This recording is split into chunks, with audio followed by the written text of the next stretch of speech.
Maths की class में आपका स्वागत है। आज 10वीं कक्षा का चौथा चैप्टर है आर्थिक नियोजन यानी फाइनेंशियल प्लानिंग, जिसमें हमें जीएसटी के बारे में पढ़ना है। जीएसटी जो होता है उसका पूरा नाम है वस्तु एवं सेवा कर, गुड्स एंड सर्विस टैक्स। ठीक है। जीएसटी जो होता है सरकार ने पूरे राज्य मतलब पूरे देश में एक जैसे टैक्स लागू करने के लिए जीएसटी की योजना 2017 में चालू की थी। 2017 में पूरे देश में एक जैसा कर लागू हो। इसके पहले कर अलग अलग स्टेट और राज्य में अलग अलग से थे, तो उस सबको हटाकर मतलब एक देश में एक सा सेवा कर लगे, तब उसने जीएसटी की घोषणा की। तो 2017 से ये लागू हो गया है।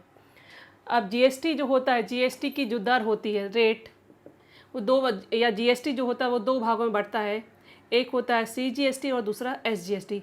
सीजीएसटी यानी जो जीएसटी का आधा भाग है वो केंद्र सरकार को मिलेगा और आधा हिस्सा जो होता है वो राज्य सरकार को मिलेगा। जीएसटी का जो प्रतिशत होगा, प्रतिशत से उसका अमाउंट निकाला जाएगा, तो आधा केंद्र सरकार को दिया जाता है और आधा राज्य सरकार को दिया जाता है।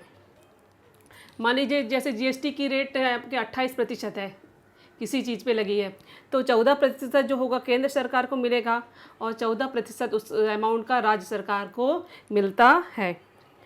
इसके बाद जो हम आपको पढ़ेंगे और भी चीज़ें हैं वो मैं आपको बता देती हूँ कि जैसे आपको दिया रहेगा कर पात्र मूल्य। ठीक है, कर पात्र मूल्य को ही हम कहते हैं कर योग्य मूल्य। कर योग्य मूल्य या इसको हम कहते हैं कर रहित, कर रहित मूल्य। यानी इसमें क्या है, इसमें आपका टैक्स लगेगा। इन सभी में क्या लगेगा आपका, ये तीनों का मीनिंग एक होता है, चाहे कर पात्र मूल्य लिखा हो या कर योग्य मूल्य हो या कर रहित मूल्य हो, इन सभी चीज़ों का मतलब एक होता है। इन सभी का मतलब इसमें टैक्स या कर लगेगा। अब दूसरा जो आएगा आपको आपके बुक में मिलेगा आपको, वो है बीजक मूल्य, और इसको कहते हैं कर सहित मूल्य। इसका मतलब है विथ टैक्स, यानी इसमें जो है आपका टैक्स शामिल है। ठीक है। और अब मैं आपको और भी बता दें कि हर एक वस्तु पे जो लगने वाला टैक्स होता है वो अलग अलग होता है। हर एक जगह आपको अलग अलग मिलेगा टैक्स। जैसे खाने की चीज़ों में अलग है, आपके ऐशो आराम की चीज़ में अलग है, रेलवे की टिकट में अलग है। सभी जगह जो टैक्स की दर होती है वो अलग अलग होती है। ये अभी मैं एक्सरसाइज 4.1 का पहला सवाल आपको बता रही हूँ। पहला सवाल है, पावन मेडिकल्स दवाइयों की आपूर्ति करते हैं, उनकी दुकान की कुछ दवाइयों पर जीएसटी की दर 12% है, तो सीजीएसटी और एसजीएसटी की दर कितनी होगी। ध्यान रखना कि रकम पूछी गई है या दर पूछी गई है। तो जैसे मैंने आपको पहले ही बता दिया है कि जो दर होती है वो क्या होती है, आधी होती है। तो हमें सीजीएसटी एसजीएसटी दोनों पूछा था, हम केवल एक ही निकाल लेते पहले, सीजीएसटी की दर। तो ये सीजीएसटी की दर जो होती है, जीएसटी की जो दर होती है उसका क्या होती है, हाफ होती है। तो अब जीएसटी की दर जो दी है इसमें 12% दी है, तो 12% बटे 2, तो यानी मिलेगा 6%। तो अब जो मिलेगा सीजीएसटी की दर बराबर है एसजीएसटी की दर। ठीक है, तो ये दोनों कैसे हो जाएंगे आपको, इसलिए हमने सीजीएसटी की दर तो दी ही है, तो दोनों जो हो जाएंगे आपके 6% हो जाएंगे। ठीक है, आप इनको अलग अलग भी लिखिए। सीजीएसटी की दर 6%। जब आप इसको उत्तर लिखना है तो आपको दोनों की दर अलग अलग पूछी गई है, तो आप लिख लेंगे सीजीएसटी की दर 6% और एसजीएसटी की दर ये भी है आपकी 6%। तो ये आपका पहला सवाल है आपकी बुक का। क्वेश्चन नंबर दूसरे में दिया, किसी वस्तु पर सीजीएसटी की दर 9% है, तो एसजीएसटी की दर कितनी होगी और वैसे जीएसटी की दर कितनी होगी। ठीक है।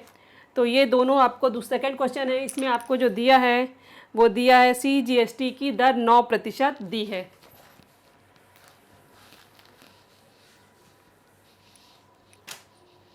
ये सेकंड क्वेश्चन है आपकी बुक का।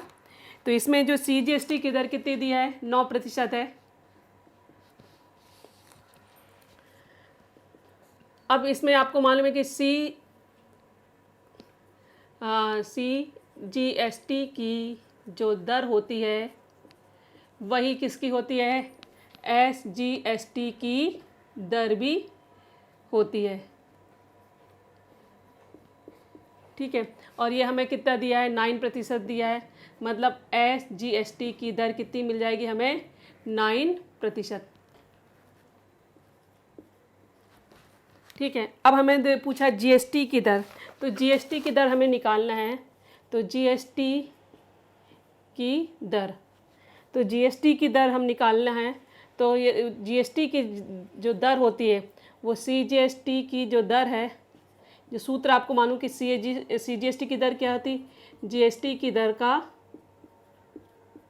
हाफ, ठीक है। अब हमें यहाँ पे कितना दिया है, इसका जगह दिया है 9%, तो ये हो जाएगा GST की दर बटे 2, तो 2 का गुणा यहाँ पे जाएगा, तो 9 × 2, ये हो जाएगा GST की दर। तो इसका मतलब होगा GST की जो दर है वो हो जाएगा 18%, ठीक है। अब आपको मैं तीसरा क्वेश्चन भी बता देती हूँ। तीसरे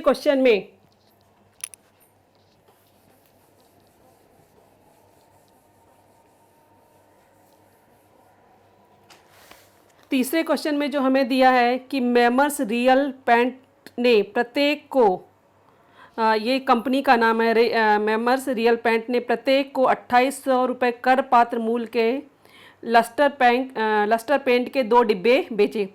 यानी एक की कीमत कितनी थी, 2800 रुपये, और कितने डिब्बे बेचे हैं, 2 डिब्बे बेचे हैं। यदि GST की दर 28% हो तो कर बीजक में CGST और SGST से कितने रुपए प्राप्त होंगे, ठीक है। तो यहाँ पे हमें कर पात्र मूल्य कितने दिया, 1 डिब्बे का दिया है और हमें 2 डिब्बे का निकालना है पहले। तो ये क्वेश्चन नंबर तीसरा है। चूँकि एक डिब्बे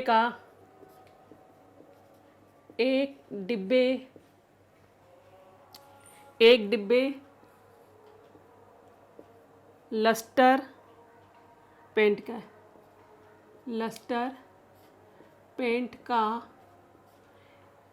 मूल्य, एक डिब्बे लस्टर पेंट का मूल्य कितना है हमारे पास, 2800 रुपये, 2800। इसलिए हमारे पास कितने हैं, 2 डिब्बे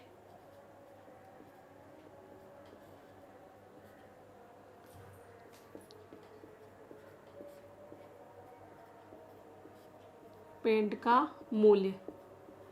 तो 2 डिब्बे का कितना हो जाएगा, 2 × 2800, यहाँ में मिलेगा 566 रुपीज़।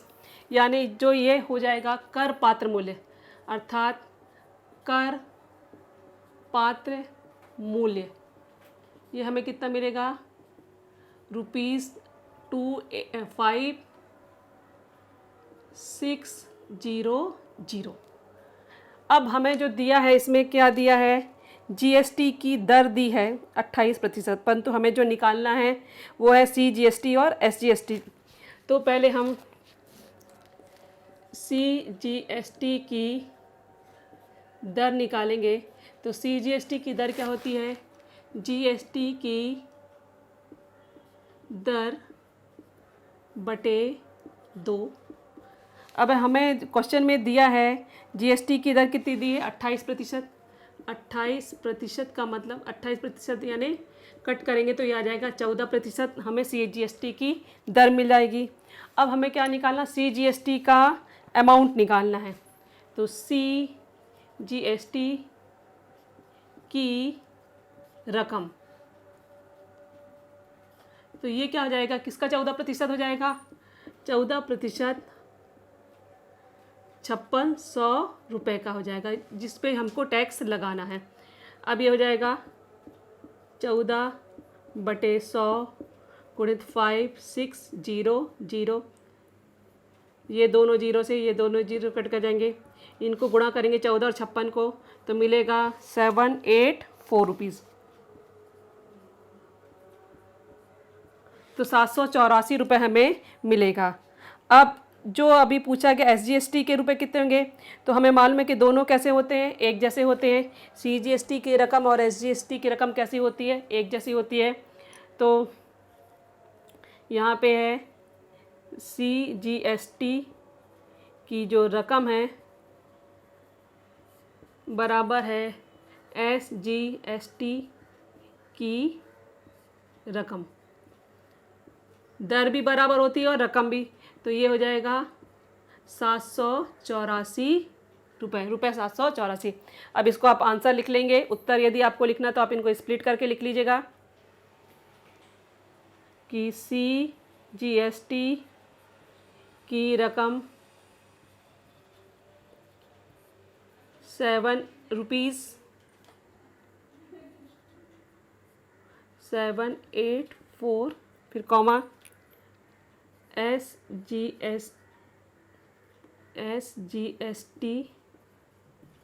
की रकम 784।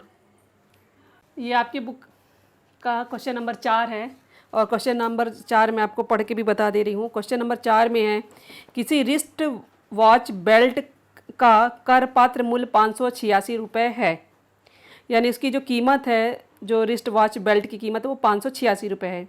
उस पर GST की दर 18% है, तो बेल्ट ग्राहक को कितने रुपए में मिलेगा। ठीक है, यानी 586 रुपये उसकी मेन कीमत है और उसमें 18% का GST लगना है और लगने के बाद वो व्यक्ति उसको कितना देगा ये हमें निकालना है। तो जैसे मैंने लिख कर ही रखा है कि रिस्ट वॉच बेल्ट का कर पात्र मूल्य कितना है, 586 रुपये है। GST की दर कितनी, 18% है। तो हमें पहले GST की रकम निकालनी है। तो GST की रकम क्या होती है, 18% किसका, 586 का। तो 18/100 गुणित 586, इसमें हमने यदि दशमलव लगाया तो यहाँ पे 5.86 हो गया और 18 में 5.86 का गुणा करेंगे तो 105.48 रुपये होगा। यानी ये आपको टैक्स की रकम है, GST की रकम है। अब ग्राहक कितना रुपए देगा, मतलब ग्राहक जो देगा उसका मूल्य भी देगा और उसकी GST की रकम भी देगा। तो उसका मूल्य कितना है, 586 और 105 रुपये जो है 105.48 है वो GST की रकम है। हम इन दोनों को जोड़ेंगे तो जोड़ने पर 691.48 मिलेगा। तो यानी इसका उत्तर हम जो लिखेंगे कि बेल्ट जो है ग्राहक को, ये जो बेल्ट है, ठीक है, बेल्ट जो है ग्राहक को कितने रुपए में मिलेगा, 691.48 रुपीज़ में मिलेगा। ये इस तरह से हम आंसर लिखेंगे। तो आप इस मेरे वीडियो को लाइक करिए और सब्सक्राइब करिए। Thank you.